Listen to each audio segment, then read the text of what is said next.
Welcome back, ladies and gents. It's the grand final time. We've had a class act here in the China weekend, but we've decided our top two teams. And I mean, who better than the top two casters? Potentially, I don't want to get in trouble here, but Slood and Jack. I was actually going a completely different way with that, but then the words just kind of fell into my mouth. That's a bit of a... I'm sure I'm going to get in some trouble for that backstage. But anyways, we've got Slood and Jack joining us once again here for the final series of the day and of the weekend. It's been a long run, but we're left with our number 1 seed and our number 2 seed, a fitting end to the tournament, Slood. I mean, that was a great matchup. It was hot. That's why I lost my jacket. It was just getting too hot in here. I had to get rid of that thing. But really exciting. I got to say, the one thing I'm really not excited about is that there's a Disc Priest in the grand final, and Jack is beside me. Yeah, that's where I was going to go, actually. My next question was going to be, Jack, how does it feel? Disc Grand Finals. Disc Grand Finals. You're a Disc Priest. That's going to be a Twitch clip It's gonna for sure. It's going to be fantastic to see, and you really have to commend the Disc Priest for Sun and Sky for just an amazing performance there. Dealing with 24 tyrannical Morose. They're just huge damage going out. And one of the biggest things, just the mana consumption just required to it. He was running on fumes. Just an excellent job, and it really just cannot be understated of how good it was. Yeah, it's been an incredible weekend, an incredible story. We do have the bracket to show you here as well, just how these teams have shaped up. Skyline.D really have been the story of China for me. 2-0, 2-0, 2-0, undefeated in maps and series, looking like an absolute fine team and potentially the pride of China going into the global finals, Sloot. Yeah, I mean, they're really impressive. You know, I keep coming back to this team, though. Yes, extremely impressive on a global scale too. But all of their series, I mean, there were 2-0, but it's a bit deceiving. Some of them were really close games every time, sometimes winning by a hair, but really close. So, I mean, if any team can really take it to them, and especially, I mean, they just faced off against them, we're going to have that huge Titanic rematch between these two teams right now. Yeah, and of course, Sun Sky did have that close series against them, but that was on 23 keys, and they've just shown a very phenomenal performance on 24 keys, which we haven't seen yet from Skyline.D. Do you think they might have a chance on the elevated key against this double melee composition? Well, I think one of the nice things when you're having a Disc Priest at your disposal is, you know, when you have the preparation, when you need to make sure you're preparing for that very large damage. You know, Sun and Sky's Disc Priest did a phenomenal job with Clarity of Will, making sure that they're able to keep everybody, you know, in a very safe position, shielding himself very well on that Dark Heart Thicket, for example, dealing with the Tyrannical very well there. So, I mean, they're going on to a fortified, I believe, 24 seats there. It's going to be very scary. It's definitely going to be a tall task for them, but they've made it this far, so let's see how it goes. So let's talk a little bit about that, because we've seen a seed a couple of times, but I don't believe we've seen it just yet on the 24, and it just gets harder and harder, doesn't it, Sloot? Yeah, we talked about it last time. You know, the kind of exponential increase in terms of the damage and the health on these mobs can get really scary. I mean, and in what dungeon would it be scariest other than seed, obviously? So we're going to have to see just, you know, how they settle down and deal with these pulls. I'm assuming, you know, I kind of said it before in the previous series, I was expecting a bit more kind of conservative play from the teams. We really didn't see that, especially once we headed into Adamant's stables. You know, just pulling the entire trash and doing really well. So, but now there is a lot more dangerous and residual damage coming from some of the trash, as you know, especially from the healing perspective in this dungeon. It's going to be very wild to see. I mean, especially when you're not able to have some of the advantages like a Holy Paladin would actually have of having Blessing of Freedom to be able to deal with suppression fields. You know, I believe we have to deal with some of the explosive as well in this Sea of the Triumvirate. So Disc, not really that great to be dealing with some of the explosives, whereas Paladin, it will be a lot more suited towards it. Yeah, or at least the Quaking's the other affix, which I think is a little bit easier than we saw. I mean, the Necrotic was causing some issues, and we've seen basically anything that's really heavy on the healing, the Discipline Priest is going to struggle just a little bit. Of course, there's more on the line than just the Pride. We do have the prize pool. $25,000 was the reward for playing well this weekend. $6,000 will be taken away by the first place team here. And of course, we have to talk a little bit about seeding, because if you're a number 1 seed, you're basically guaranteed to play against some number 2 seed, which in theory should be a little easier. In theory, some of these teams were in Depends, the I guess, some of which the region. Yeah, which region, but not even that. Some of these teams that were in the 4th and 5th seed in this region, you know, just did exceptional and really gave some of the teams a run for their money, quite a substantial amount of money, might I add, right now. But it's not as important. I mean, there's potentially some strategy involved with where they want to place in terms of rank 1 and 2, but as you mentioned earlier, we have that extra motivation of that top dollar for that first seed.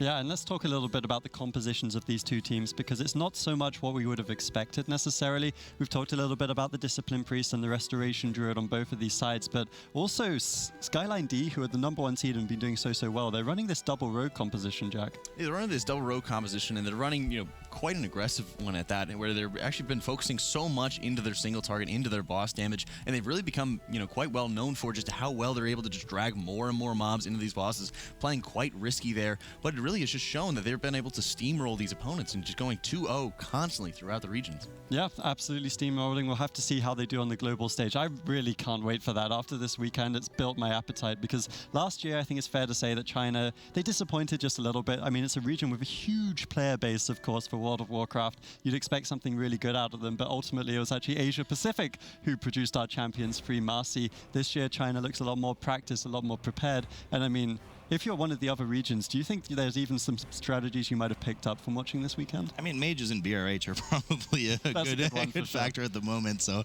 I wouldn't be surprised if some teams went, Arcane Mage doing, so they're burst 25 million damage single target on some of these bosses. So perhaps, them, if there's anything I think that some of these teams might have picked up, it's hard to say, because you can see with China region that for sure a lot of the teams are practiced. They run a lot.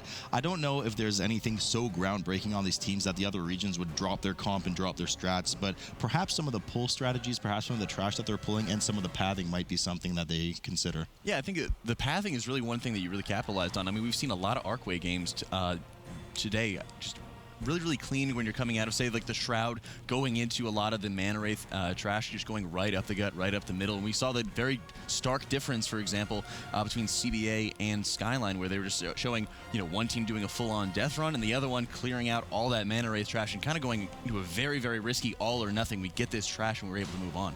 Are you a believer in the Warriors we've seen out of China? It's been very interesting to see there, and I am a little bit skeptical. I'm still on the skeptical side, because we will be seeing a wealth of Windwalkers coming up in the next regions. And that's going to be one of the interesting things in this series, of course, because Sun Sky have been running that Warrior, but last time they played against Skyline.D, they did bring in the Windwalker Monk. Do you expect to see the same from them, Sloot? Maybe. We'll have to see. It's tough to say. I mean, they had the Warrior for most of the time, then they kind of swapped the Windwalker a couple of the times in, and it could be back to Warrior. Warrior does have that kind of nice support with the rallying on top of the groups, which we mentioned how dangerous some of the trash in here can be, which is the kind of advantage there. But you do have that more frequent access to an AoE stun coming from the Monk, and of course, Windwalker Monks are Windwalker Monks right now. They're doing a ton of damage. Yep, and we are ready to hop into this first map of the Grand Finals, China region. Here we have the potential for one of these teams to take that #1 seed, but it's not going to be an easy rough. We do have Seed of the Triumphant, really is Seed of the Triumphant this time around, since the two teams have already qualified to that global finals, but of course it's Seed of the Triumvirate. I've learned that lesson over this weekend. Fortified, Quaking, and Explosive going to be the three affixes, and of course that juicy number, a 24 key to kick us off. And off we go in Seed of the Trumpet right now. Now, the most typical pull in here that we see is exactly what's happening right before our eyes, Jack. They're going to just group up, grab everything, AoE gripper it right on top of that boss, and just go as hard as they can. I'm expecting to see several tank deaths here, though. Yeah, without a doubt, the Dark Withering just goes so hard here. It can be just absolutely lethal. And if they are getting to that situation where they do pop Purgatory because of how big the damage is, maybe they will just want to have their tank die. Maybe they will just want to be able to reset the Purgatory for future big pulls. It's possible, and typically what happens here after killing the trash, they will oftentimes grab the boss and reset it, which gives them a bit of time in order to pull these extra little goos that we see on the side of the map. I will say, actually, considering how insignificant they seem, they do a fair bit of damage as they apply that magic debuff dot on the tank that does stack. Want to make sure you dispel that. Wouldn't be shocked to see the DK kiting it just a bit after this CC.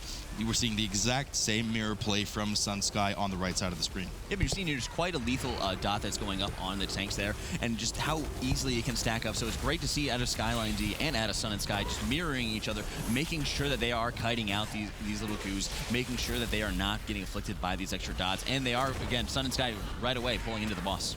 So now we are in a fortified setting, but at a 24 level, especially in Seat, even in a non-tyrannical setting, these bosses are scary. We're seeing the kite up here as well in the meantime. Now, Zurel has been pulled. They're doing another reset on the boss right now, and they're going to get ready to pull the boss right at the end there. Zurel, for real, has been pulled on Skyline.D's side. Now, of course, Jack, some of the things we need to watch out for here are that Decimate on the tank, where they do place down that kind of Void Zone AoE on the ground, causing some of those goos to also spawn and kind of slowly trail towards the boss. If they do reach the boss, boss, we do know there's an immense amount of damage that goes onto the group.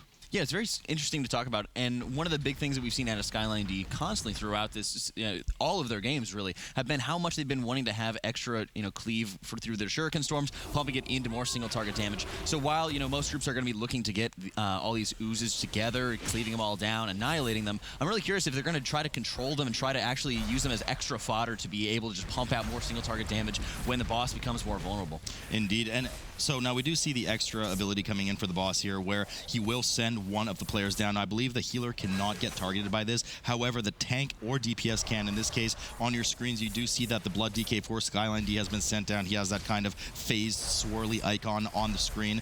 Once down there, the player is responsible for killing 10 of the small adds, and upon doing so, you will have to use your extra action button on the player, which will then stun the boss and cause him to take 200% increased damage for somewhere in the 10 to 12 second range. You're seeing these adds getting so close here, and like we were talking about, getting the extra damage into the boss, just absolutely annihilating them, but they are so close. You have to be very careful. Maybe getting the Typhoon in there, perfect control out of the rest of Druid, making sure that they're still in range of the Shuriken Storm, they're still getting the slows down. You are seeing again the D&D with Tightening Grip, making sure that the slows continue. So much damage, the boss getting down to 20% here, right coming out of the exposed phase. Now, Jack, something we do have to mention as a general theme for this dungeon is the void on the ground, including the one that's spawning in the boss here. A common theme we'll see in the next area of the dungeon. Any enemy that treads through it will have a buff while they stand in it for 100% increased damage done. You definitely want to avoid it as much as possible. I beat you to it. I saw your mouth opening. Excellent. You're welcome, chat. Now, Zural also going down to 50% on Sun Sky's side. They've already had one of their burn phases, if I'm not mistaken, as well, and they're nowhere near the amount of damage that Skyline.D has output on Zural. I mean, the rogues are just built for this with the depth from above as well. And notice how well they kept those goose close. This is going to be really close. They managed to kind of squeak through. No problem there. Should be able to get the last couple percent. But what they did when you were scared that those adds were so close to the boss, they're actually perfectly doing that so that the rogues could get those Shuriken Storms onto those adds right beside the boss and get that extra, just crazy amount of single target damage on the boss. Look at the differential on the damage between the rogues and the Demon Hunter. Finally, they finish them off, and they will be heading over to that RP with Ilaria. Fantastic plays there by Skyline.D and amazing control. Like I said, my mouth was open, my mouth was agape, just watching the Demon Hunter was just kiting the boss just right through them and getting them perfectly all stacked up together. Right, Sun and Sky is just struggling on this boss and forced to reset after they did not have the same control again that Skyline.D did, and having some of those little oozes just going into the boss and dealing tons. And of course, they've already invested time warp. You can see the debuff on the screen right now, so they're going to have to restart that boss with an absolutely just, it's going to take them ages at this point. In the meantime, Skyline.D waiting for that wall to open up before they jump down to the goo pack. Did they pull that pack from the first boss area or from the second boss area? We'll have to keep an eye on it. It looks like they pulled it from, I believe, the first boss area indeed. So they're kind of AoEing that down efficiently while the RP happens with Ilaria in order to open the portal to the next zone. And Jack, we do know in the next zone there's kind of a bit of an event that happens. We do have to deal with those Rift Wardens quickly and efficiently. Yeah, but you're seeing right there as they're trying to maximize their time before the whole is a gate where they're able to actually get into the full field there, making sure they're able to get into the Rift Wardens, engaging with them very rapidly. They do need to close 3 Void Portals before they are able to actually engage with the following boss of Saprish. So it's very important to be able to engage with these Rift Wardens, get them down quickly, but also stay engaged with them quite as long as you can. You want to be able to make sure, for example, that you're not getting any extra Voidling spawns, especially when we're in an explosive format here. We're making sure we're not getting any extra explosives that are, kind of going out of melee range, out of, where we're generally accepted to have the control over. And again, you're seeing out of Skyline.D, when you're having a lot of these little oozes out there at the disposal, you want to be making sure that you're kiting them out, making sure you're seeing Ursul's Vortex coming out here by the Restoration Druid, making sure that they're getting, these adds kited out, avoiding the debuffs, dispelling the debuffs whenever they can. And those Havoc Demon Hunter just doing so well to keep on top of all of those explosive orbs that are spawning. See him running around on the screen and just war-glaving everything down. The Rift Warden about to go down here. And of course, Jack, as you mentioned, as soon as this Rift Warden dies, we do have this kind of gauntlet event where every 20 or so seconds we will have those small fragments fall onto each one of the players. Now, the way to avoid that is by quickly pulling and getting in combat with the next Warden. That will prevent from this event from spawning in the meantime. As you can see, they want to have nothing to do with that, so they quickly mass stealth and head over to the second Warden, which always spawns in that predetermined location on the right side of where they initially entered the zone. In the meantime, of course, always keeping an eye on the other team, Sun Sky. Currently still working on Zural. Unfortunately, they did have that wipe, so they are down to 50% on that. Second Warden now going down quite quickly, rather, for Skyline.D. Yeah, I love what they're doing here, where they're able to actually get that first Shroud of Concealment to get to the Rift Warden very, very rapidly, and they're pulling the mobs on their own terms. You know, they want to make sure that they're able to just get past any of the especially lethal, especially annoying mobs. Because a lot of times what you end up doing is if you're going to pull those mobs, for example, without any kind of Shroud, or you're just going to actually have to engage with them as you're running into the Rift Warden, you get into this very awkward situation where you're going to be having a lot of suppression fields going out, a lot of slows, and a lot of, snares that are coming out that are just harming your group while you're trying to get everything together. And even before you can get everything together, you just have such a headache on your hands. So I love that they're avoiding that. Yeah, they're doing really well. Now, once this Warden goes down, the run to the third portal is actually substantially far. It's about double the distance from the first to the second portal, so they're going to really have to quickly hustle over. We didn't talk as well too much about the tricksters that are present in this dungeon. There's about 5 or 6 of them on set patrol pass. In fact, we see one pop up right now. They are stealth and can jump out of nowhere because they're stealth, and immediately attack whoever they aggro, really. So it could be the healer caught off in the back by accident. Keep in mind, of course, we are in that fortified setting right now, so they can really do quite a bit of damage, and I'm sure, Jack, you've been caught in that unfortunate situation where one of them has jumped you before as a healer. I'm no stranger to any of the tricksters jumping me, and especially when you're in the situation where you are made of cloth as a priest, so it's especially big for them to watch out. Nice to see, they have the Shroud going in, and they have a Shroud going out, and they are finally, and you're seeing on Sun Sky's side, they're finally getting Zeral down, finally actually able to enter into the zone and start dealing with the Rift Wardens. So while Skyline.D is going after one more Rift Warden before they're actually able to engage with Saprish, Sun and Sky is just beginning. Indeed, Skyline.D now moving over and getting ready to pull some of this trash. They still have to make their way over to that last Warden, which you'll soon see on the right side of the screen. There it is, ominously in that glowing purple aura in the distance. They opt to kind of go around the side. There's 2 ways to reach him, of course. They opt to go around the side through that kind of void creek there. Now, you want to make sure you move out of that immediately, which is what they do, to that kind of safe aisle on the side there, making sure you don't have that 100% increased damage buff on those mobs, because the Warden I can't speak today, apparently. They can pack quite a punch. Got it. Now, the thing to watch out for as well, he has that Stygian Blast, which you want to make sure you interrupt, because if it nukes someone, it will fear them and also do a ton of damage to them. Yeah, but you're also looking at how much they have to really spread out in this area where they really have to avoid any void zones. I'm stealing it again.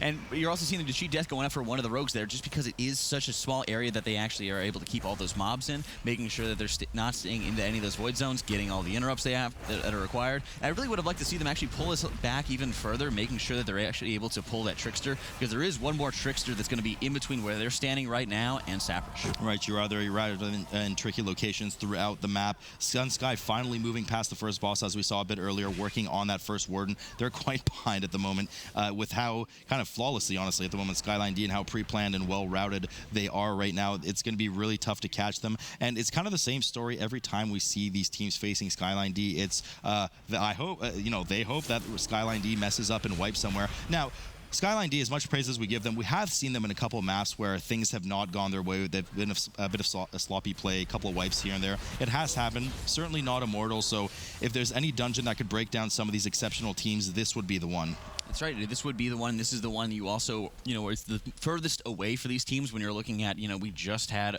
the round of 8 yesterday, and looking at kind of the journey that these teams have had to work on, just the amount of dungeons that they've had to practice to make sure that they're able to be prepared for it. And we saw, for example, with the other Skyline team, that they were no stranger being it, or they were not afraid at all of picking seat, and they played it many, many times just to be able to get it down pat. But you're seeing here with Skyline.D, they're really showing for the first time how well they can perform on seat and absolutely annihilating this pack. Even there's tons and tons of damage. Yeah, so one of the orbs did go off there. Luckily, no fatalities as a result. I mean, that Havoc Demon Hunter doing absolute work on those orbs. I see him constantly just peeling off nonstop, making sure none of those explosives are going off. Only one leak so far, but he's doing an exceptional job, especially considering the size of the pulls that they keep doing. He's on orb duty. In the meantime, the rogues, of course, massacring the rest of the pack, as we can see on the damage meter. The Demon Hunter, of course, not far behind either. Moving over to that second Warden, Sun Sky has already kind of crept up that right side from where they enter the second area, and they're dealing with him. We do see that a Purgatory has already procced on their Blood DK in the meantime. Yeah, but you're seeing there was actually a point for Skyline.D where all 3 of their melee had suppression fields onto them, and they were really just trying to stay spread from each other, and they were anticipating the quaking already going out. So just fantastic control here, fantastic, planning on account of everything that can go wrong. You're running with a triple melee comp, which is, again, very, very foreign to most people running Mythic Plus. Right, you are. Now, we didn't mention what the point of killing those Wardens was in the first place. Of course, by killing the 3 Wardens, we then have access to Saprish, as you can see, is so ominously sitting there with his little pets. you kill the 3 Wardens, Saprish spawns, and Saprish is indeed the second boss of the dungeon. The reason Skyline.D is kind of clearing a lot of the trash in the area around is because Saprish requires a fair bit of real estate to make sure that you deal with properly. We do see another cheat death proc from the second rogue on Skyline.D, so they will be particularly vulnerable on Saprish. Now, Saprish we'll talk about in a moment. There's a reason why they're clearing so much outside of just trash percentage. You want to make sure you have a nice kite path for him, as you will constantly displace the players by dropping traps frequently and making them obviously move out of the trap so you don't get stunned and nuked. Yeah, but you're seeing here, it's very scary to actually have both cheat deaths already expended here for Skyline.D, because again, when we're in this triple melee comp, one of the big themes that you want to be seeing with Saprish is keeping everybody pretty tightly packed in together, and really it's going to be quite dangerous when you're going to be having a lot of the mines. They're going to be all over the place, even having some of the cat or the dog or the cat hybrid jumping around for okay, Rich. The Rich and I jumping around, having his frontal AoE cone, putting the dot out as well. All of these things just really have to be watching out for. Right, you are. Everyone's favorite line. So now moving over, they will be pulling Saprish here in a moment. Now, things to note on Saprish. So there's a couple of things that can really help your damage output on this boss. Primarily, Darkfan, the elephant, will be jumping around the room and making so what happens is he will return to the tank and then eventually blink on the furthest opponent from where he is, meaning that if one of the ranged players is too far away, then he'll blink 30 yards away from where Saprish and the Sky Terror are, and then you don't get effective cleave, as these mobs do share a health pool. So you're seeing that the team is kind of sticking together very well to make sure to try and get as much cleave as possible. Not so well there, of course.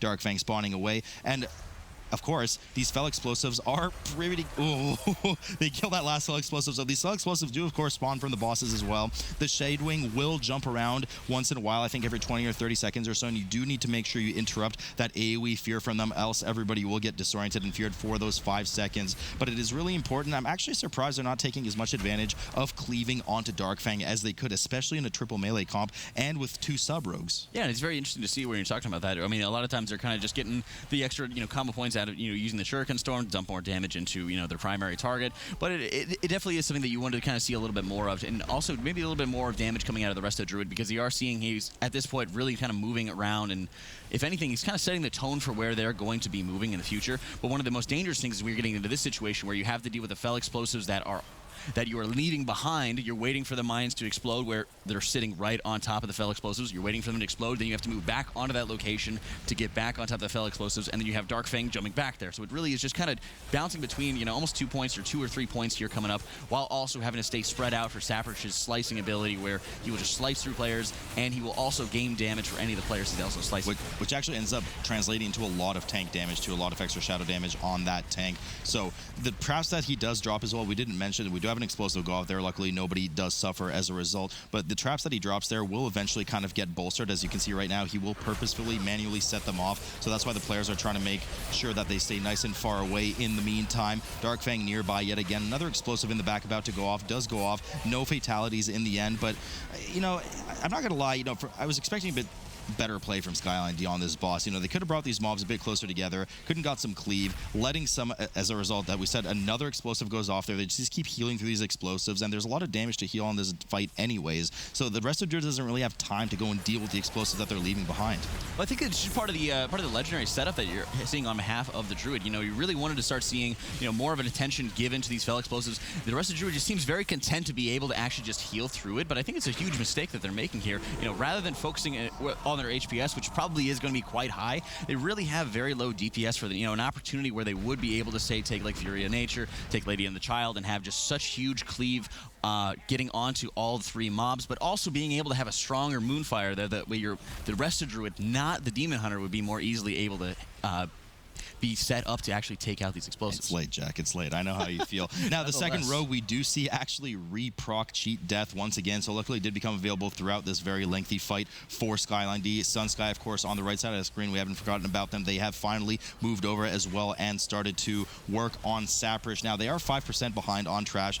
not the biggest deal in the world. There's a couple of tricks you could do, especially after the third boss. You have a bit of downtime with that RP opening the door. They can move over and kill some trash during that, but it's going to be about Sun Sky. Now, based on how Skyline.D finally has just now killed Saprish, there is some efficiency to be made up from Sun Sky that we were commenting on earlier in terms of getting the mobs together and getting some good cleave on them. So we'll see if they're able to take advantage of that. Not so much. We already see Dark Fang in the back cleaving by himself, though. Yeah, you're seeing, those extra opportunities, but it really was very thankful that almost exactly when one of Skyline.D's rogues had actually gotten their cheat death off cooldown, they immediately reprocced it again. So, it was very interesting just to be able to see that they had that extra, backdoor really that was available to them. But one of the things I want to see when we're going into Viceroy's room here is how Skyline.D is going to be handling, for example, the Great Sorcerer, how they're going to be handling the Dark Matter. We saw Skyline's sister team, Skyline Top, actually just line of sight them almost entirely because they didn't at least believe that they had the focus damage towards it, but as a result, it actually ended up taking them quite a bit of time. But it was a lot safer, so they were able, Skyline Top was winning that game, but I would be interested in seeing Skyline.D here.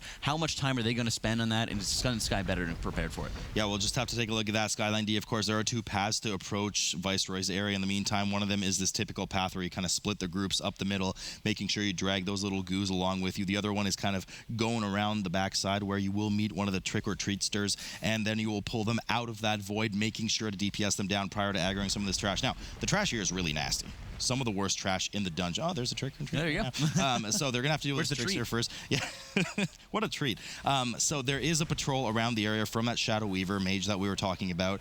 Very, very nasty mini boss style mob that does spawn that dark matter, which will kind of suck players in and eventually explode for a substantial amount of damage, if not killed within time. So we're going to see hopefully some good target switching immediately from Skyline.D to kill those once they do aggro. But also the trash coming up here. Actually, they decide to kind of stealth across first. I doubt they're going to pull the boss because it aggroes all the trash. They do move past that patrol that always moves in that clockwise direction. Now, things to note here, those void flares, Jack, really unassuming mobs, but a ton of damage can come out of them. It's absolutely vital to just focus them down, tunnel them down as rapidly as possible. Of course, they are rooted into the ground, so you are not going to be able to actually have, any opportunity to have any pushbacks. You're going to be relying on stuns. You're going to be relying on interrupts. And at this point, Skyline.D is just playing such a great game here, playing efficiently. The Void Flares are dying immediately. You're seeing, again, Sun and Sky having, 6 deaths to Skyline.D's 0. Such clean play here. Yeah, so, we have had one extra death on Sun Sky. We only had that 5 death wipe from the first boss, and recently they've tallied another one, which is another 5 seconds on the board.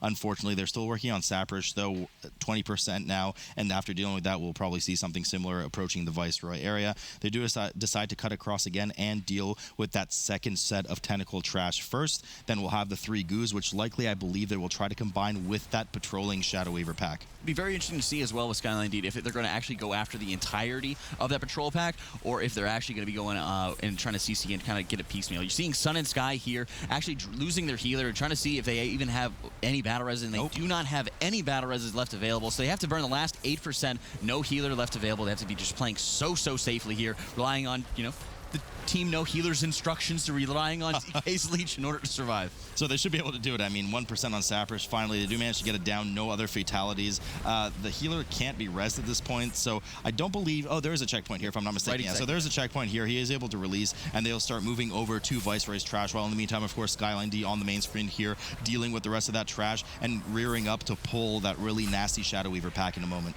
You're seeing there, Skyline.D, did end up pulling all the oozes just away from that pack. They're all kind of just pushing themselves just a little bit further away from the patrol that's going out.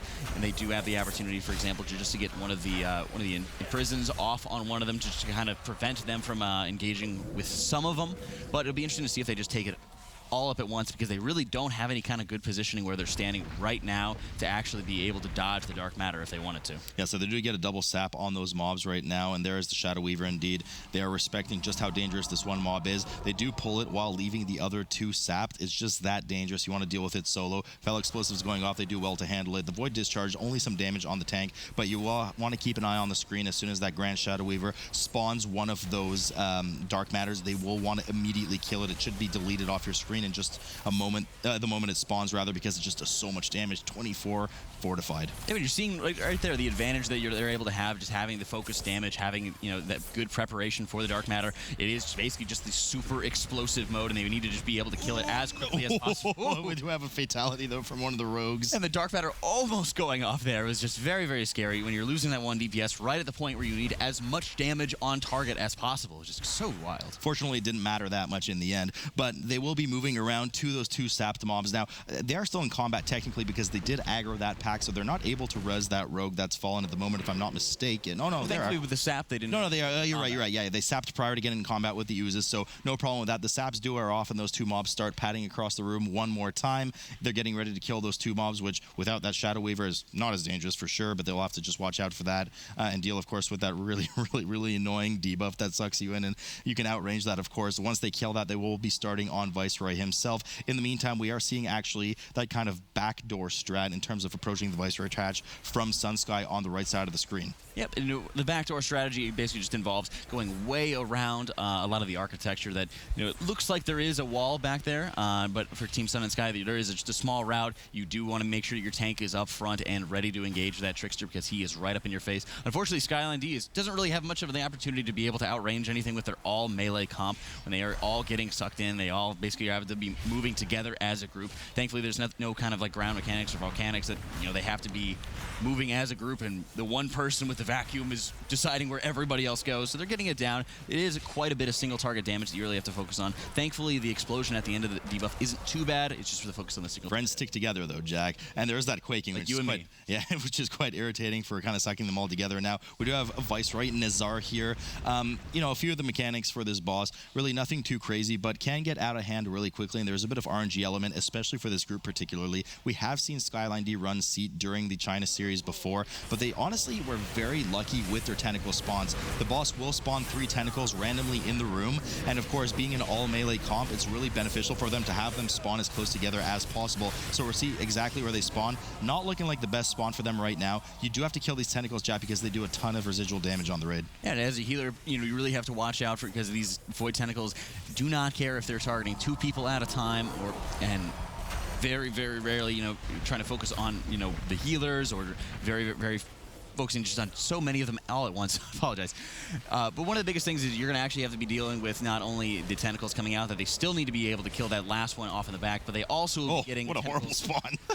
They will also be having to deal with these spawns right as they're going to end up also having some Void Bender adds that will be shielding the boss as he casts an Eternal Twilight, which will just fear the entire group for about 5 or 6 seconds and cause them to go run screaming basically into the Void Zone that is just continually contracting over the course. That's the Howling Terror, actually, so you want to make sure you interrupt that. Yeah, no, you're absolutely right, though. The Eternal Twilight does come up here. They break through that shield by killing those 2 mobs, which can be gripped, so they advantage to the DK here, gripping the 2 mobs together, making sure that they cleave them down right away, and then continue to drag the boss on the tentacle. Now, there are, as we said, 3 things that need to be interrupted on this fight. One is that Eternal Twilight, which is casted when the boss reaches 100 energy. The second one is, of course, that Howling Terror, cast about every 15 seconds, otherwise everyone's AoE feared for 5 seconds. And the third, not so important, but also kind of important, is the general Dark Blast from the boss. The boss will actually not move unless that is interrupted, so in this all melee group, it is really important that they constantly interrupt it to get him near those tentacles and get that efficient cleave on the boss. The other part of it is having that really strong positioning on Entropic Force here. As you're getting that knockback that's going to be going out, you want to make sure that you have as much of the room as possible to work with here.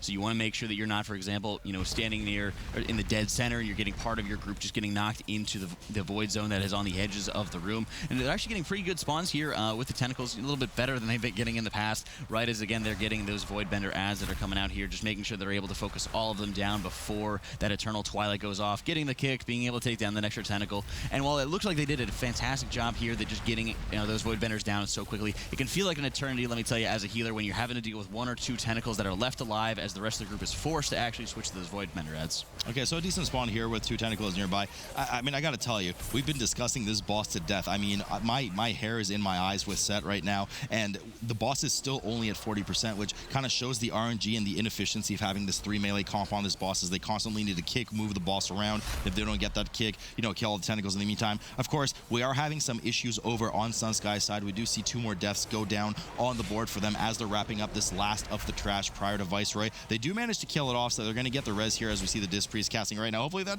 Oh, he made it! He made it. Unfortunately, rather, that Quake does not interrupt his cast. That would have been quite unfortunate. Another 10 seconds on the board if that were to be the case. They do get everyone up. All of the trash is dead on Viceroy right now, and for their sake, I hope they get some good tentacle spawns, because right now they are 45 seconds death's worth behind Skyline.D, and both of them are done with trash, because we do know they will complete their trash from the Wardens within Lura's room.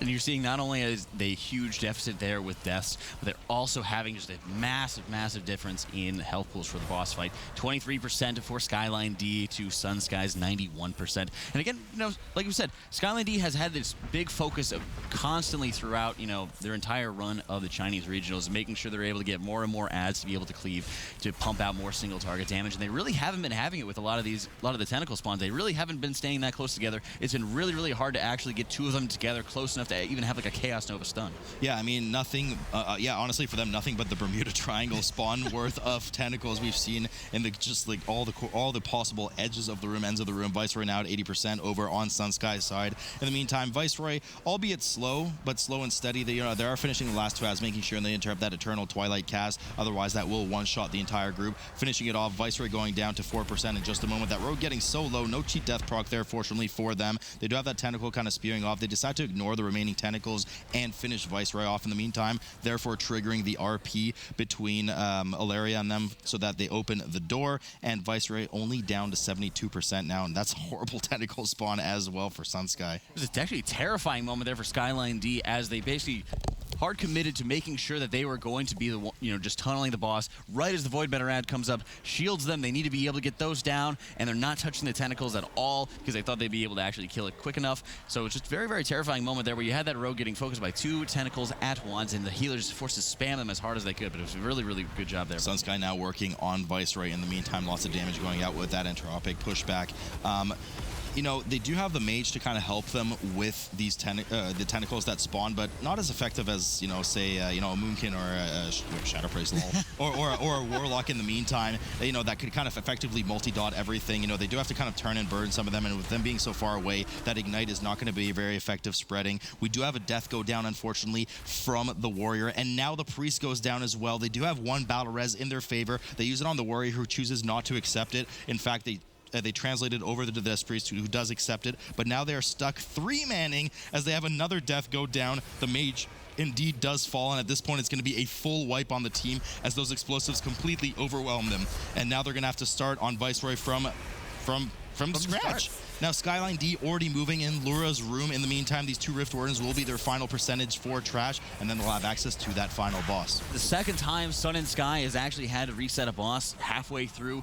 Just having this full team wipe, again, just hurts so much. But one big thing between Holy and Disc that you might, that you would have access to is if, you know, you're choosing to play Holy Priest, you're able to have, you know, the Chastise, you're able to spec into Censure, and then you're able to have a stun for every single tentacle, every single time, offering that, you know, that 5-second little bit of advantage. But it is really rough when you're able to have that spread damage. And again, it looks like they didn't quite have the, you know, they had about the same luck that Skyline.D did with the tentacle spawns. Yeah, I mean, Viceroy just having a dark blast with that team in the meantime. Skyline.D now prepping to pull Lura in here. Lura, a bit of a weird boss. You know, a couple phases associated here. As soon as you pull the boss within 2 seconds, she becomes immune and will spawn one of those greater Rift Wardens on the left side of the screen where we're looking now. Only once we defeat that Warden will it close the Dark Portal on the side that will also stem the flow of those little Voidlings coming in, giving access to a 10-second vulnerability phase on Lura that does 200% increased damage to her in the meantime.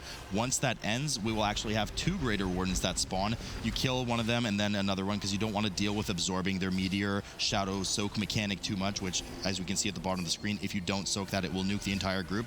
Kill Jaden, we hear you. And once you deal with that, we'll have a second round of vulnerability for 10 seconds, after which we'll discuss that phase when we get there. But Jack, most teams will opt to use that Heroism Bloodlust at the start of that first burn phase. Yeah, exactly right, and that it gives you such a fantastic fantastic advantage when you're able to not only get the the Bloodlust up for that first backlash, but ideally you want to be able to take care of these Rift Wardens as rapidly as possible. They can be such a pain to deal with, especially from a healer perspective, when you really have to be worrying about any of the Voidlings coming out from both portals at a time, puts so much stress on your tank to actually be able to pick up all those adds when you're drawing all kinds of healing aggro. And we're just seeing those DFAs come down from the Rogue, each one chunking 45% off the boss. 425, not 45. Of course, the boss would have been dead then because of that 200% vulnerability. Now carrying over with that Bloodlust onto these Greater Rift Wardens, you can see they've intelligently marked one of them with a skull, wanting to get rid of them as quickly as possible, making sure that they don't have double of these Shadow Meteors to soak. In the meantime, my God, my head is burning from this Lura yell in the background, just resonating in my brain. One of the Rift Wardens about to go down at this point. Unfortunately, Skyline.D has full screen Sun Sky. Yeah, full screen indeed, and I love the positioning that we're seeing out of the rest of Druid there, making sure that they're actually going to be able to, always have all the little Voidling adds moving in towards the boss there, or sorry, moving in towards the tank there, making sure any drawn healing aggro is always going to be moved into the same position every single time. Makes it so much easier, not only for the tank to pick it up, but also for the rogues to keep on continuing, cleaving into that Rift Warden, having that extra damage getting into them, and making it so much more easy. Oh, Dynamite! The healer goes down. Luckily, they have 4 battle reses, now 3, so they managed to get the healer up.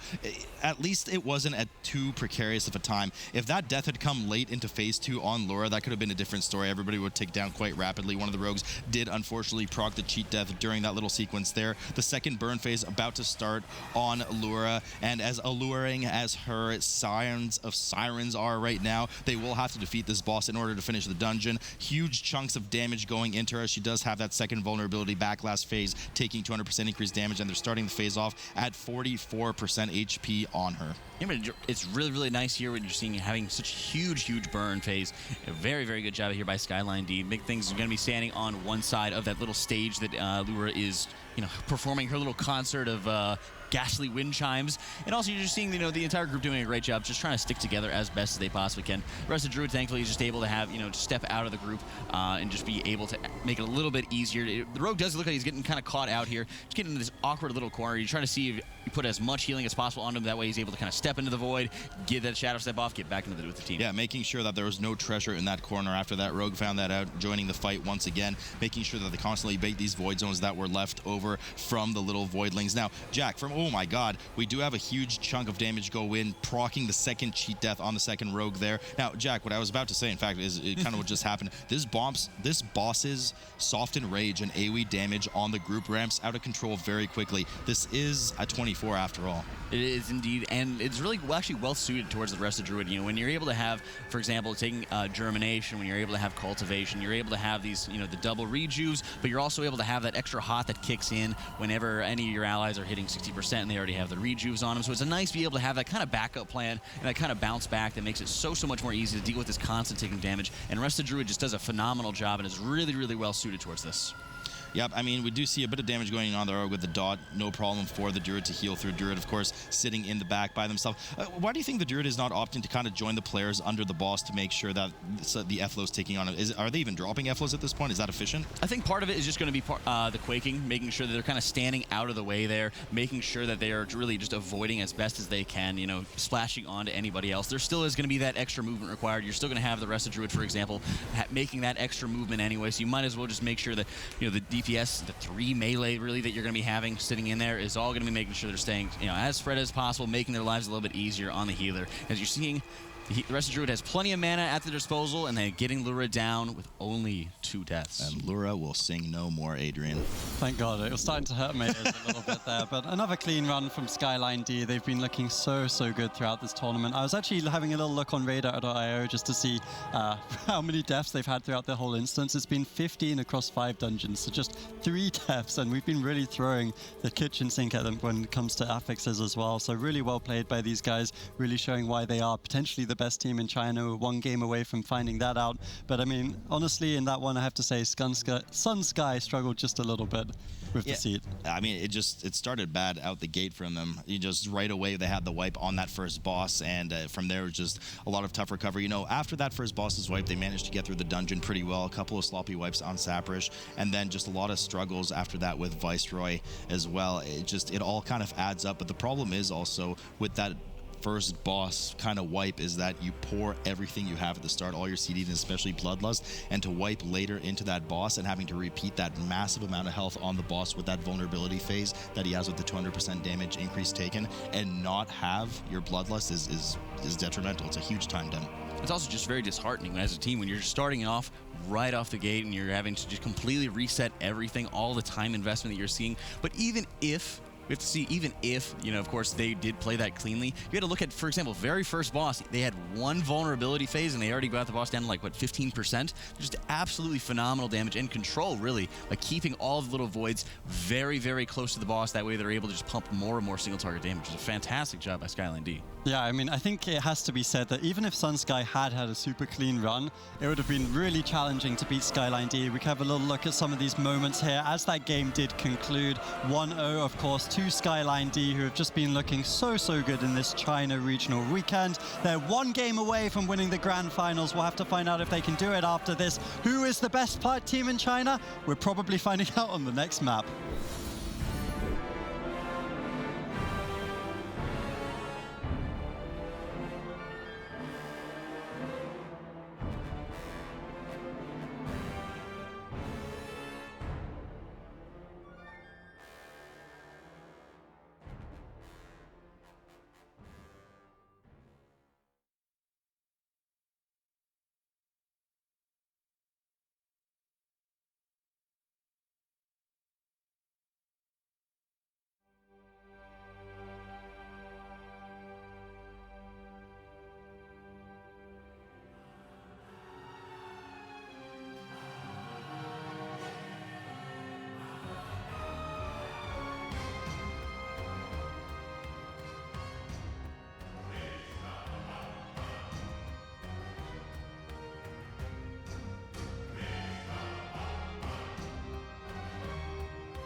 Welcome back, ladies and gents. You are, of course, tuning into the Mythic Dungeon Invitational, and we're into the grand finals. We've got our top 2 teams in the China region, and we're one game away, potentially, from deciding who is the best team in China. I am your host, Adrian Healingstad Archerlock, and joining me for this final series, final Grand Slam, if you will, we have Sloot and we have Jack. Now, of course, we have to look at it and say Skyline.D have been the story of this broadcast. They've been the story of China, and we can have a little look at the map pool that Sun Sky has chosen to play against them, but it's going to be an uphill battle no matter where we take it to.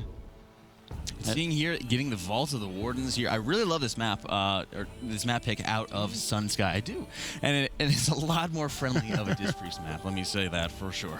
Do you think they're picking this around the Discipline Priest? I mean, we do have Quaking. I'm getting confirmed as the final affix locked in, so that's going to be combined with the Volcanic, and this is also a fortified instance. So the Discipline Priest looking good on there, Jack? Yeah, I don't think they're necessarily picking it just because of the Disc Priest. I think we've seen the Disc Priest has already been thrown into one of the most terrifying scenarios in a grievous tyrannical morose there. So he's already been showing his chops. He's already been showing that he's more than capable of dealing with, some of what is generally assumed as the worst environments to be in. So I don't think it's necessarily that, but I think Vault is just one of those instances where they're saying, hey, we have a lot of confidence in our single target damage, and it's also going to be a lot harder, for example, for Skyline.D to actually take advantage of, their sinister pull everything into the boss and just cleave it down. He's shown his discipline, would you say? I would absolutely say. Yeah. But even so, you were trying to get him on the Holy Pit. Okay, let's get off the topic.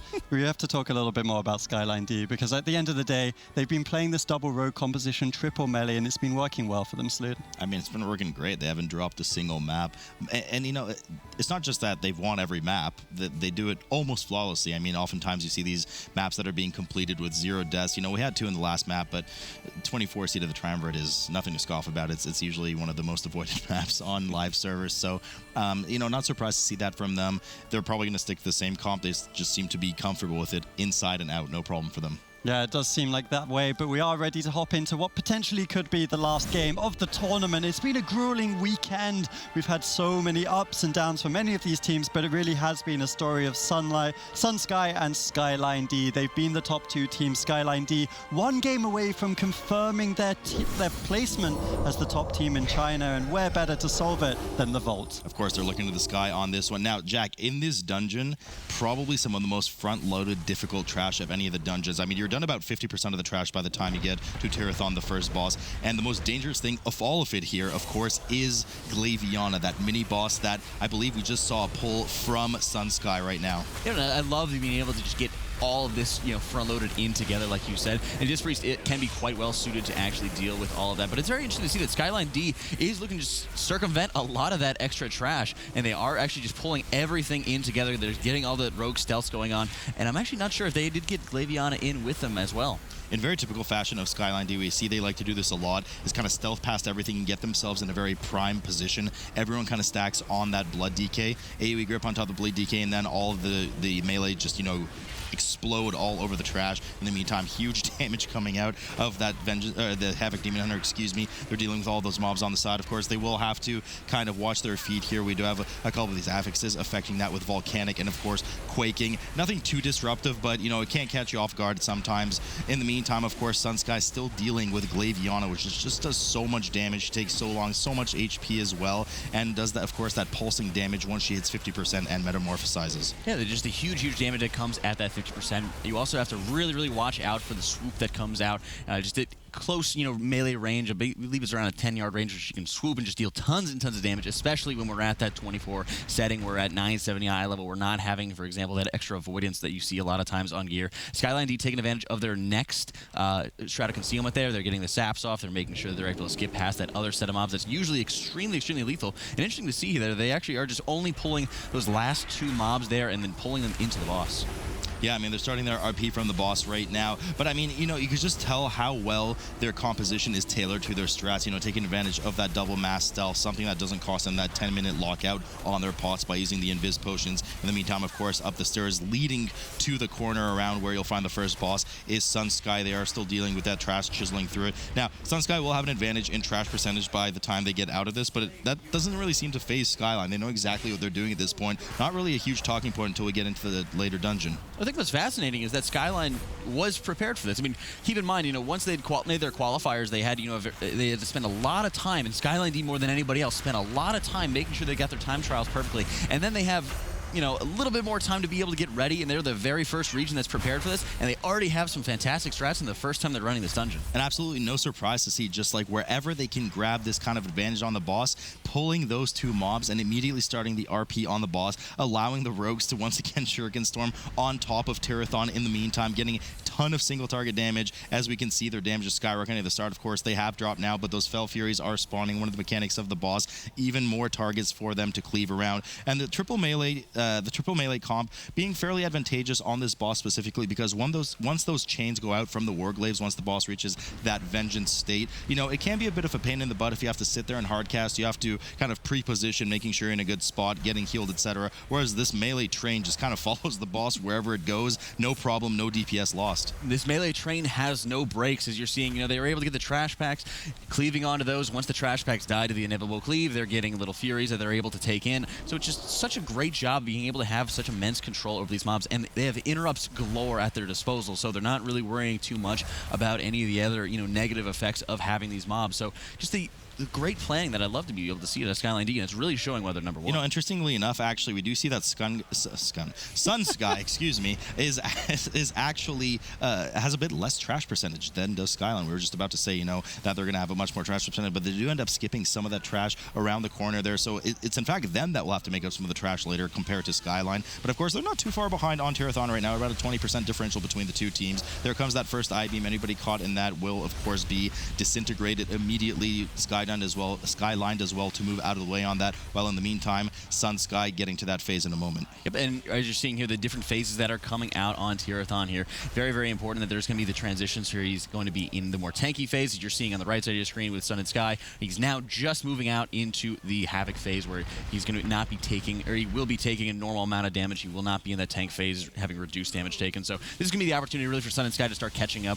Really want to start seeing more damage coming out of, like, say, the disc, where he's already doing quite a bit more than the rest of Druid here. But the rest of Druid also kind of has a little bit more of a job on his hands, because they are constantly holding on to those Furies throughout the encounter, and they are, inevitably going to be dealing a little bit more damage healing here and there. But having the extra stress on the healer, but also as a result having so much more damage that the DPS can pump out, seems to be a great winning strategy for them. So we do see the split here. Typically, of course, once Tirathon goes down, you do have that kind of entrance on either side of the hallway in order to get to this Imp Mother, Foul Mother in the meantime. Now, all of these Imps do give you, of course, percentage, so it's important, of course, to pull all of them, and imperative to kill them before they manage to explode and do too much damage to the group. The Foul Mother, of course, benefiting from that, for the rogues rather, on the Foul Mother, benefiting once again from that AoE of the Shuriken Storm, dealing a massive amount of single target damage to her while cleaning up all the imps in the meantime, and of course Sun Sky doing the same and going on both angles. It's an impressive combo that you have for those imps there, as they're taking down the Foul Mother there,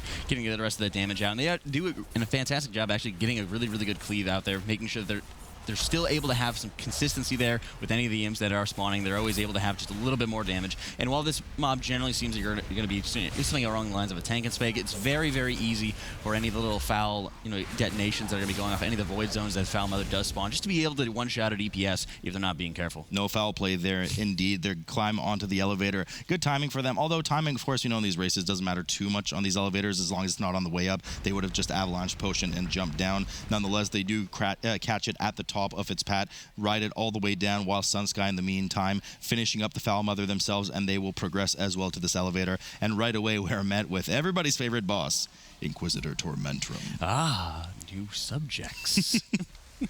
Where have I heard that before? Now...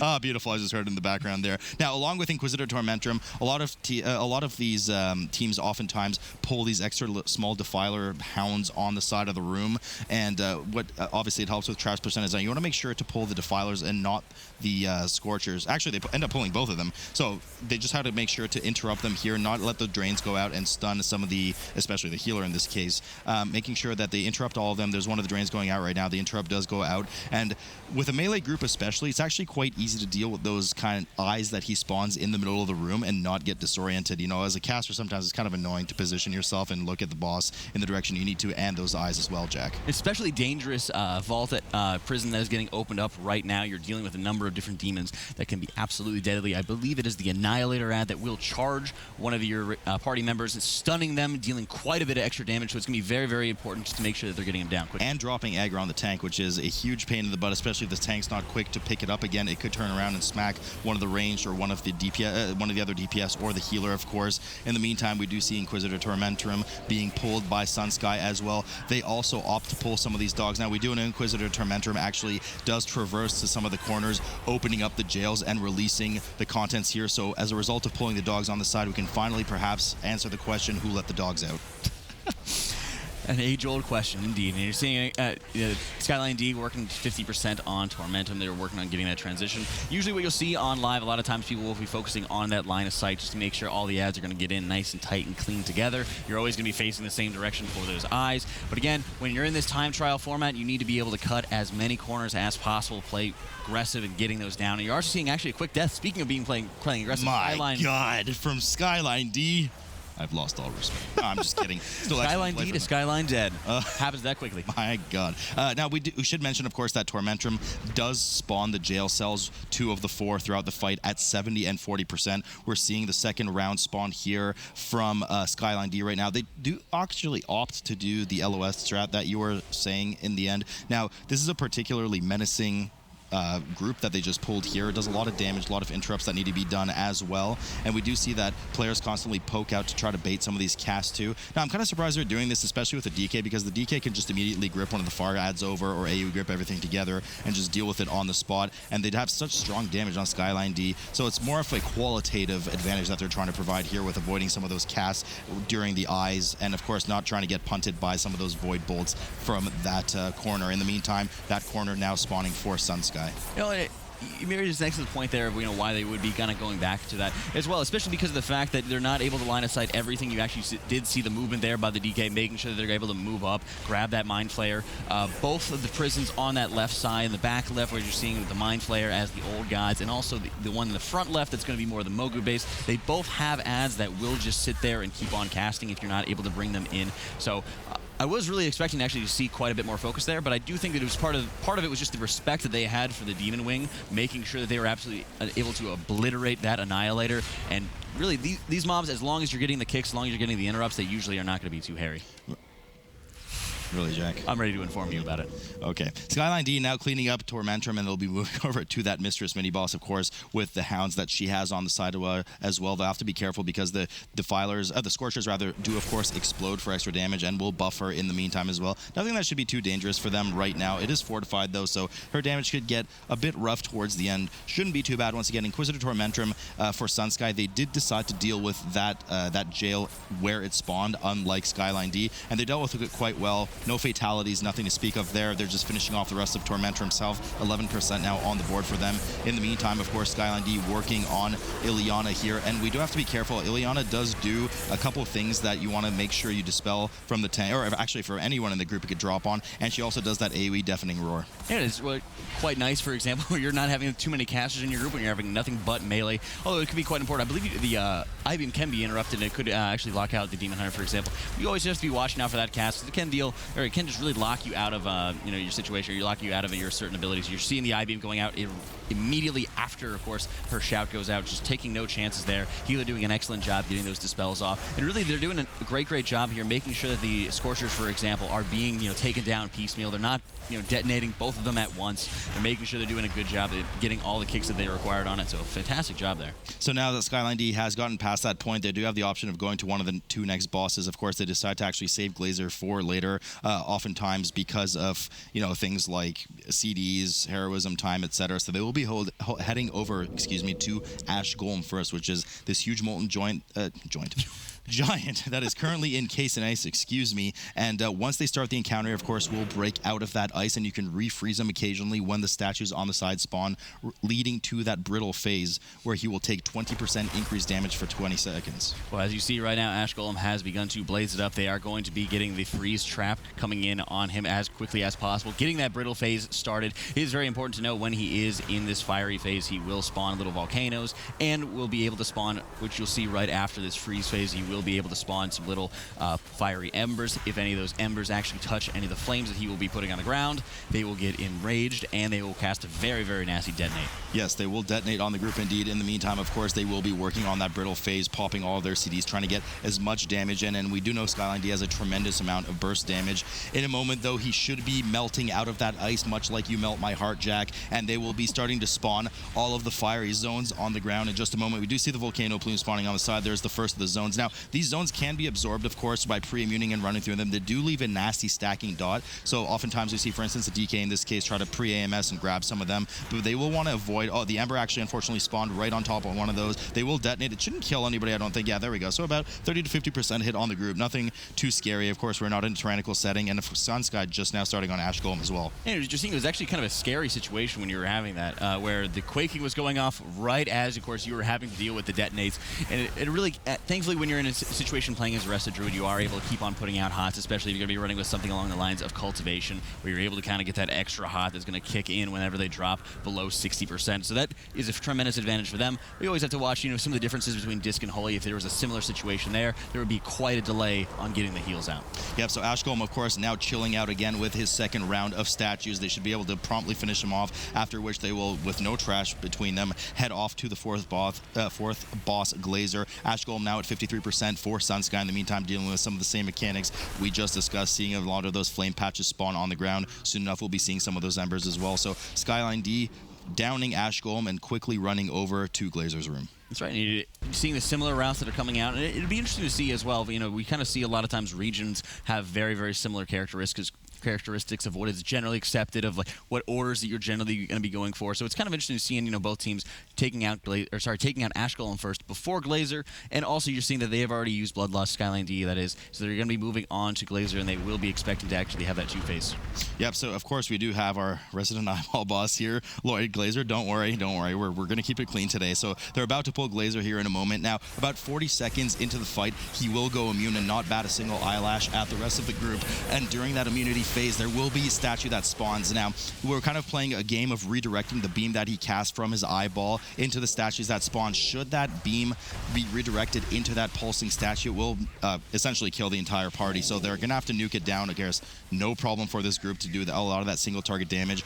But another important mechanic, Jack, here is of course, these orbs that spawn from the boss and go out to the walls. That's exactly right. And of course, there will be 4 orbs spawning, blue orbs spawning out from inside the boss there, and they will be targeting the closest player to the orbs once they reach their reset position. So once they reach that outside of the wall, they will then go and target one player, start moving in their direction. And ideally, you want to be in this scenario where you are going to be aiming them back into Glazer, dealing a little bit of additional damage into them. As you're seeing here, Skyline.D is redirecting all the mirrors, trying to break the focus of Glazer. Glazer blinks and, of course, lowers the shield. Absolutely. Glazer taking 100% increased damage. Now you can see the damage chunking down. Glazer, of course, receiving straight A's in school. He was an excellent pupil indeed. Moving over, Sun Sky in the meantime also pulling Lord Glazer. They're starting their 40-second cycle before the next immunity phase starts for them. But Glazer got absolutely annihilated here by Skyline.D during that 100% increased damage taken phase. I mean, those DFAs just landing and doing so much damage. Glazer down for them, and they will be running over, and I would more than assume, of course, stealthing past that mini-boss Jailer, especially on the fortified setting, and heading downstairs to the dark area. Right, you're seeing, Skyline.D doing an excellent job at just really showing the chops, just being able to dunk on this boss, absolutely destroying him in that single phase once he has been released. It's nice being able to be in that fortified format. They are grabbing a couple of the extra Scorchers here. They're not too deadly to be dealing with when they're in, like that situation where they're going to be alone. So it's very, very easy to get that additional trash percentage. They are going to be avoiding most of the spider mobs once they go downstairs. So usually you'll be seeing something along the lines of just invisibility potions or stealth along with an avalanche potion to kind of avoid any of the little fall damage that can kind of break through the invis pots when you go down here. Yeah, so indeed they are skipping this jailer. I mean, just takes a ton of takes a ton of time to kill. So we're gonna have to see where this next elevator kind of lines up for them. They will be avalanching down just like you said. In the meantime, hopefully they catch it not on the way up. Otherwise, they're gonna have to kind of incur all that time waiting for the elevator to go up and down one more cycle. Most of them seem to squeeze by. They're gonna pick up the light here. Now, the light is key to the dark mechanics down here. You cannot target and DPS any of the mobs down here unless they are exposed by this light. So they will jump down. They're gonna kill this first 4 set of spiders, after which I assume they're gonna skip most of the next trash and head over to that last ad, which is required to be killed in order to unlock the door to Cordana. That's right. You're going to be seeing, of course, these spiders are going to start running away when they reach about 40-50% health. So it's very, very important to make sure you have, Ursul's Vortex going down right there. Excellent move by the rest of the Druid, just to make sure you're going to be able to keep all his mobs tightly packed in together, because it'd be such a pain to deal with when you're having to go and hunt down each of them individually. Right now, they're going to be posturing to make sure that they're able to get that group stealth. Of course, they will be taking the Avalanche pot first, and then you'll be seeing if they're... I'm not quite sure if they're going to be able... I believe I'm hearing the sound from the invisibility potion, so they usually use the Avalanche potion first. That was the pound on the ground that you were hearing. Then the invisibility potion, then they jump off the ledge. This makes it so that they are able to not break through their stealth, which usually would be broken through that little bit of fall damage, and they're making sure they're having a clean transition and going into these last 2 trash packs. Right, sure. Our Sun Sky now downing Glazer. He's sitting down for a little shut-eye in the meantime. Skyline now moving over to the final mobs, excuse me. Once they kill the both of these mobs, actually not the Brood Mother, once they kill the last spirit guarding the door will unlock, which is why they're opting to kill that one first. As soon as the door unlocks, the Resto Druid will sprint over to Cordana's platform, triggering the RP event to spawn the boss, while the DPS safely finish off the Brood Mother in the meantime.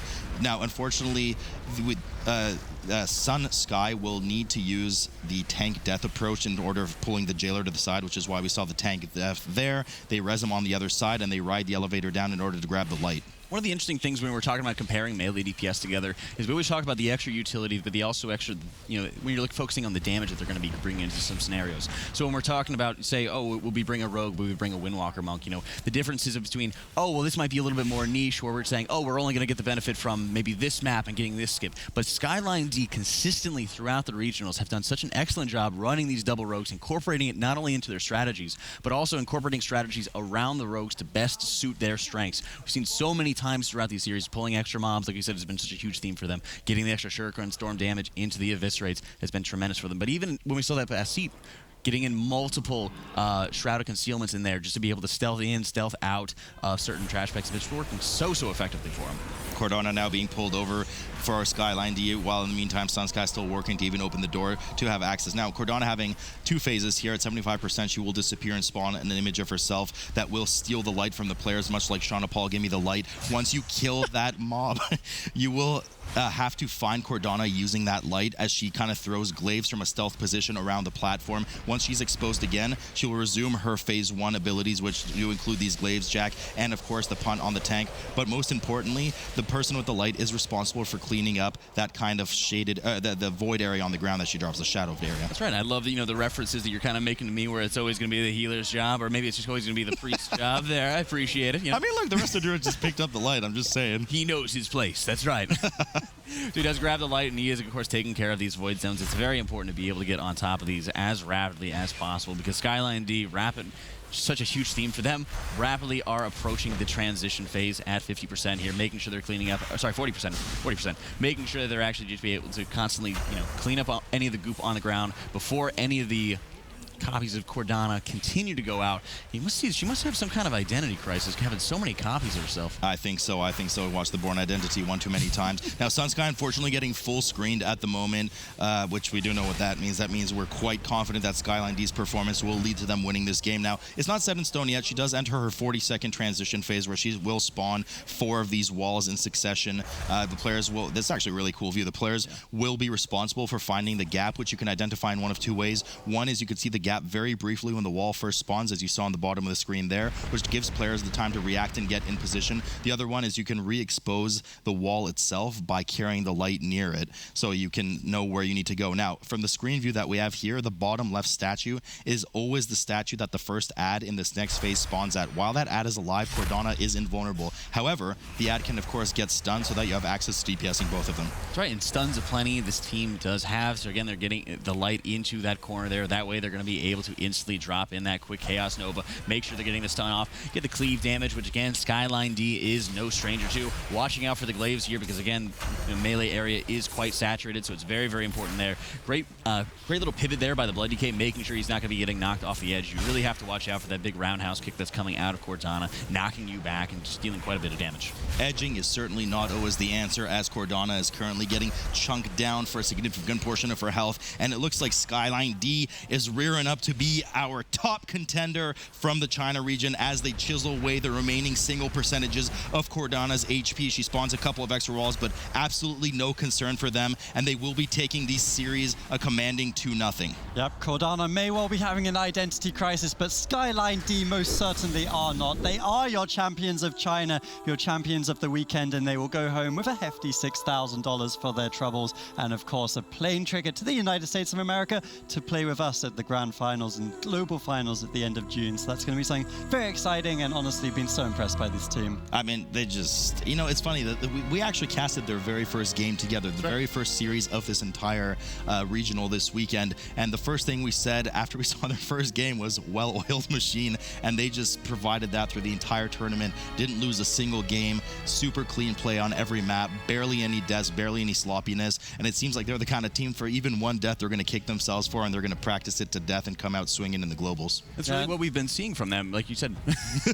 I would just give some commiseration to Sun Sky as well. We do have the brackets ready to show here as well, so we can just have a little look at how this team did perform. I mean, of course, they didn't drop a single map, but I do want to talk about Sun Sky as well, because they were, I mean, I don't want to bat an eye at these guys. They played a fantastic thing, and of course, it does mean we'll have a Discipline Priest in that top 2 competing at the Global Finals. Grinning ear to ear, Dis Priest at LAN.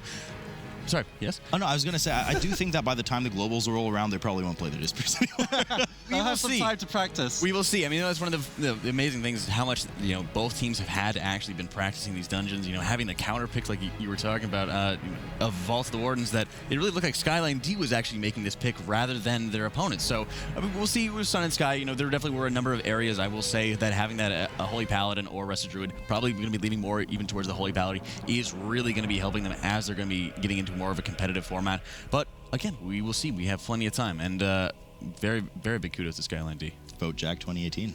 Vote Jack 2018. You heard it here first, folks. But Skyline.D, obviously your worthy champions, and they'll both be competing and representing China at that Global Finals. That's going to be taking place live here, actually, in this studio, June 22nd to June 24th. So if you're a competitor who's looking at either the Europe, North America, or even the Asia-Pacific regions, that's when you're trying to book your calendar for.